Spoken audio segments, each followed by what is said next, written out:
चले जी, आप लोग खुश रहें। मैं आया हूँ आपके लिए। मैं अभी लाहौर से पहुँचा हूँ। हालात पे बताएं ना, क्या हो रहा है। हालात जो हैं वो मैं अभी, क्योंकि मैं अभी पहुँचा हूँ एयरपोर्ट से ही, तो एयरपोर्ट पे मुझे अंदाज़ा हो गया था कि कुछ होने वाला है। अच्छा, हाँ। वो जो रात 3:30 बजे होता है वो तो नहीं। नहीं नहीं, जहांगीर तरीन के यहाँ बेटा होने वाला है। अली तरीन क्या होगा।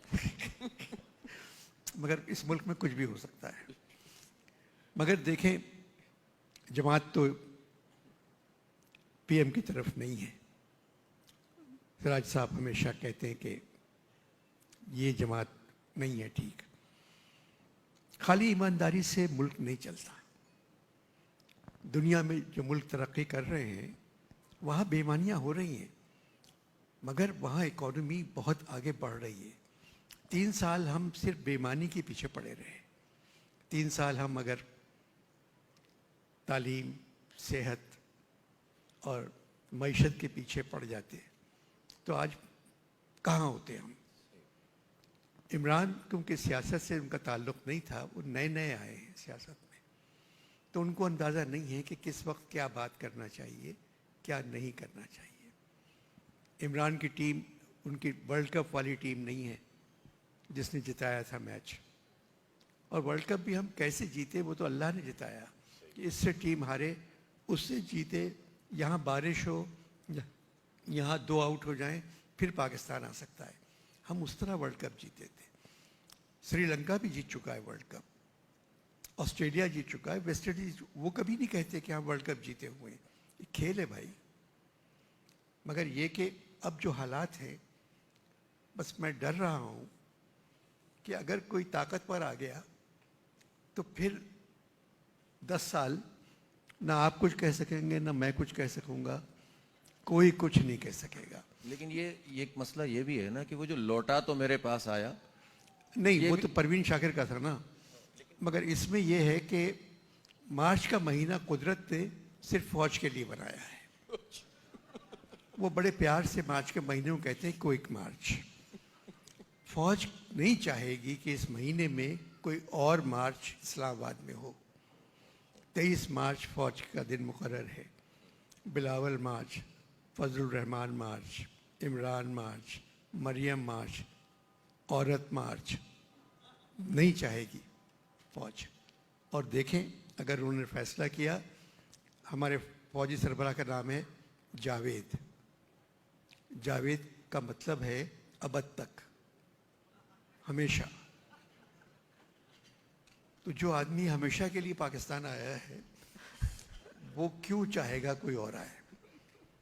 मगर हम समझते हैं कि जो भी हो अल्लाह ताला अच्छा करे। ये मुल्क बड़ा अच्छा है, हम लोग बहुत अच्छे हैं। हम लोग बदकिस्मत हैं कि 75 साल हो गए पाकिस्तान को खुले हुए। मैं खुले हुए कह रहा हूँ, बने हुए, क्योंकि पाकिस्तान एक दुकान की तरह खोल दिया इन लोगों ने, जिसमें नफ़ा नुकसान, फ़ायदा जिसका हो रहा है वो कमा रहा है। कायद के बाद हमें कोई लीडर नहीं मिला। एक भी लीडर कायद की तरह आ जाता है इस मुल्क में तो आज हम पता नहीं कहाँ होते। बदकिस्मत हैं हम लोग। इमरान से उम्मीदें थी मगर किया नहीं कुछ। सिर्फ रिवेंज, इंतकाम नहीं होता है इससे। 3 लोगों के पीछे पड़े हुए हैं आप, 23 करोड़ के पीछे क्यों नहीं पड़े। 3 लोगों को छोड़ दें, 23 करोड़ लोगों का ख्याल रख लें तो आप बहुत कुछ कर सकते थे। अब देखें क्या होता है। अनवर भाई, कुछ कराची शहर का भी। हाफिज़ साहब, मैं यही एग्जैक्टली पूछना चाह रहा था, क्योंकि हम जब बात पाकिस्तान की करते हैं तो पाकिस्तान का दिल कराची, और वो दिल धड़कने का सबब याद आया, तो अब मुझे लग रहा है कि इसकी धड़कन कुछ। मगर बेटा, इसका बाईपास हो चुका है। इतने अंडर बाईपास बन चुके हैं कि कराची के फ्लाईओवर्स ने और बाईपास ने कराची को बांट दिया। एक इतने बड़े शहर को कई शहरों में बांट दिया है। लालूखेत अलग शहर है, बफर जोन अलग, नासाबाद अलग, डिफेंस अलग, सोसाइटी अलग। इतना एक शहर था ये पूरा शहर जो है ना, इसने माँ की तरह अपने दोनों हाथ खोले हुए थे।